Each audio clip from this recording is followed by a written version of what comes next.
PYQs मतलब previous year questions. इसका मतलब है कि जो पुराने एग्ज़ाम हुए हैं उनके प्रश्न, चाहे हम किसी भी गवर्नमेंट एग्ज़ाम की तैयारी कर रहे हैं, किसी भी एग्ज़ाम के लिए हम पढ़ रहे हैं, तो हमारी सफलता में 30% अगर हम PYQs निकाल देना तो हमारी सफलता में, हमारे सक्सेस में 30% योगदान उनका जुड़ जाता है। तो PYQs निकालना बहुत ही ज़रूरी है। अब बच्चों को पहले तो ये समझ में नहीं आता है कि PYQs हमें कब निकालने चाहिए। निकालने का मतलब ये है कि सॉल्व करने हैं। तो कई बच्चों को, जैसे मेरे जैसे कई बच्चों को जो एवरेज स्टूडेंट होते हैं, हमें समझ में नहीं आता है क्योंकि भाई थोड़ा दिमाग कम चलता है, तो हमें समझ में नहीं आता है कि PYQs कब निकालने चाहिए, कब मिलाने चाहिए, उन प्रश्नों को कब सॉल्व करना चाहिए एंड कौन कौन से PYQs हमको सॉल्व करने चाहिए। तो आज हम इस वीडियो में इसी टॉपिक पर चर्चा करेंगे कि अगर आप भी किसी एग्ज़ाम की तैयारी कर रहे हैं तो आपको PYQs तो निकालना ही से हैं, उनको तो प्रश्न पत्र वो हैं, उनको तो मिलाना ही से हैं, लेकिन वो कब मिलाने हैं, कैसे मिलाने हैं और कौन कौन से एग्ज़ाम के और कहाँ से लेकर कहाँ तक के आपको मिलाने हैं। तो चलिए देखते हैं कि आपको क्या करना है। नमस्कार स्टूडेंट्स, जय माता जी रे, जय माँ करणी सा। आपने बहुत जगह से, बहुत प्लेटफॉर्म से, टीचर से, अपने दोस्तों से सुना ही होगा कि देखिए यार, प्रश्न पत्र मिलाना बहुत ही ज़रूरी है। पुराने जितने भी पेपर हुए हैं, जितने भी एग्ज़ाम हुए हैं, उनके प्रश्न पत्र निकालना, उन प्रश्नों को देखना बहुत ही ज़रूरी है। अब ज़रूरी क्यों है, उसके कुछ फ़ायदे हैं। ऐसे ही आपको हर कोई नहीं बोलेगा कि आपको PYQs मिलाने चाहिए, उनको देखना चाहिए। तो सबसे पहला बिंदु ये है कि आपको कौन से PYQs निकालने हैं। तो इसका उत्तर ये है कि आप जिस भी गवर्नमेंट एग्ज़ाम की तैयारी कर रहे हैं, चाहे फर्स्ट ग्रेड, चाहे सेकंड ग्रेड, चाहे रीट, पटवारी, ग्राम सेवक, पुलिस, आप जिस भी एग्ज़ाम की तैयारी कर रहे हैं, उस भर्ती से रिलेटेड पिछले सालों में जो भी भर्तियां हुई हैं, जो भी पेपर हुए हैं, उनमें आप उनके प्रश्न पत्र नेट से डाउनलोड करिए। नेट से नहीं तो आज तो मार्केट में बहुत सारे ऑलरेडी बने बनाए मिलते हैं। कोई बुकलेट ले आइए जिनमें सारे आपकी भर्ती से रिलेटेड जो भी पेपर हुए हैं, जो भी एग्ज़ाम हुए हैं, उनका पूरा संकलन आपको मिल जाएगा। फिर दूसरा बिंदु ये है कि आपको PYQs कब मिलाने हैं। तो सबसे पहली बात तो ये है कि आप अपनी तैयारी शुरू करने से पहले ही एक बार उनको नज़र बाहर निकाल लें।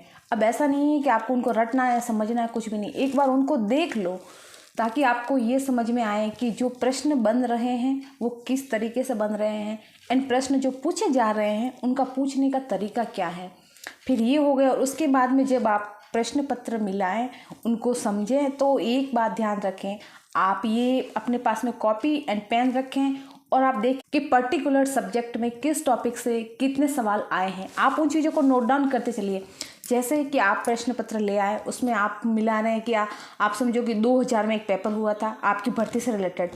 पहले अपनी कॉपी में 2000 लिख दें, फिर एक साइड में, एक कॉलम में लिखे कि 2004 में पेपर हुआ था, 2006 में, ऐसे कर करके आप वो जो भी जितने भी पेपर हुए उनके जो सन है वो नोट डाउन कर लें। फिर आप देखें कि जो आप जिस भी सब्जेक्ट से हैं, उस सब्जेक्ट में जो टॉपिक से हैं, उस टॉपिक से रिलेटेड पर एग्जाम में कितने सवाल बने, उन सवालों को नोट डाउन करें कि इस टॉपिक का नाम लिख लें। फिर देखें कि जो जो पेपर हुए हैं उनमें उस टॉपिक से कितने सवाल बने हैं, 5 है, 6 है। इससे आपको ये पता चलेगा कि कौन सा टॉपिक इम्पोर्टेंट है, कौन सा कम इम्पोर्टेंट है एंड कौन सा ज़रूरी है ही नहीं। अब पढ़ाई करते वक्त हमें इस बात का भी ध्यान रखना होता है कि हम क्या करते हैं, बहुत सारी चीज़ों को रटने, समझ में, उसमें घुसने की कोशिश करते हैं, लेकिन ऐसा नहीं होता है। हर टॉपिक का तवज्जो अलग अलग होता है। हर टॉपिक से एक बेस होता है कि उससे सवाल कितने बनेंगे। तो आपको ये काम इसलिए करना है ताकि आपको ये पता चले कि कौन सा सब्जेक्ट का कौन सा टॉपिक कम इम्पोर्टेंट है, कौन सा ज़्यादा इम्पोर्टेंट है, ताकि आप उस तरीके से उस पर फोकस कर सको। तो ये काम करें, इस तरीके से करें। आपको एक बार ही उनको पढ़ना है ताकि आपको पेपर का पैटर्न, उनके पूछने का पैटर्न समझ में आएगा, ताकि जब आप किताबें पढ़ने बैठो तो आप उस तरीके से पढ़ाई करो कि यार जो प्रश्न किस तरह, प्रश्न ऐसे बन रहे हैं तो हमें ऐसे पढ़ना है, प्रश्न बनने का पैटर्न ये है तो हमें इस पैटर्न से पढ़ना है, और सवाल किस तरीके से पूछे जाते हैं तो उस तरीके पूछने का जो तरीका है उस हिसाब से आप पढ़ाई कर सको। इसलिए आपको अपनी स्टडी शुरू करने से पहले एक बार उन PYQs को निकालना ज़रूरी है। फिर जैसे आपने अपनी तैयारी शुरू कर ली, पूरी कर ली, पूरा कोर्स आपका हो गया, उसके बाद में एक बार अच्छा अपना 100% देकर पूरी कंसंट्रेशन के साथ उन PYQs को वापस देखें। फिर आपको इस तरीके से उनका आपका जो हल करने का तरीका होना वो थोड़ा अलग होगा, क्योंकि अब आपकी तैयारी हो चुकी है, तो अब आप अपनी तैयारी के बेस पर उनको सॉल्व करेंगे। तो फिर जब आप अब की बार वापस आप मिलोगे तो आपको इस बात का ध्यान रखना है कि क्या आपने अपनी तैयारी उस ढंग से की है, उस तरीके से की है, उस पैटर्न के अकॉर्डिंग की है, जिस पैटर्न के अकॉर्डिंग वो PYQs थे। इस तरीके से अगर आप PYQs निकालोगे तो 100% आपको अच्छे से अच्छा याद हो जाएगा। और नेक्स्ट पॉइंट ये कहता है कि उस PYQs को आपको रट लेना है। आपकी भर्ती से रिलेटेड लास्ट के सालों में जितने भी पेपर हुए हैं, जितने भी एग्ज़ाम हुए हैं, उनमें से देखो मोस्ट ऑफ ये होता है कि 20 से 25% सवाल वो ही रिपीट होते हैं। तो आपको एक बार उनको रट लेना है, कंठस्थ कर लेना है कि इनमें से अगर कोई सवाल आ गया तो हम गलत नहीं करेंगे। तो ये होता है PYQs निकालने का सबसे बेस्ट तरीका। एंड इसके अलावा कोई और तरीका भी आपको ज़्यादा अच्छा लगे तो उसको भी फॉलो कर सकते हैं। आप कोई भी तरीका फॉलो करें, लेकिन आपकी भर्ती से रिलेटेड पिछले सालों में 10 से 15 सालों में जो भी पेपर हुए हैं उनको निकालना बिल्कुल भी मिस मत करिएगा। उनको आपको 100% निकालना, ताकि आपकी 20% 30% तैयारी वैसे ही हो जाए।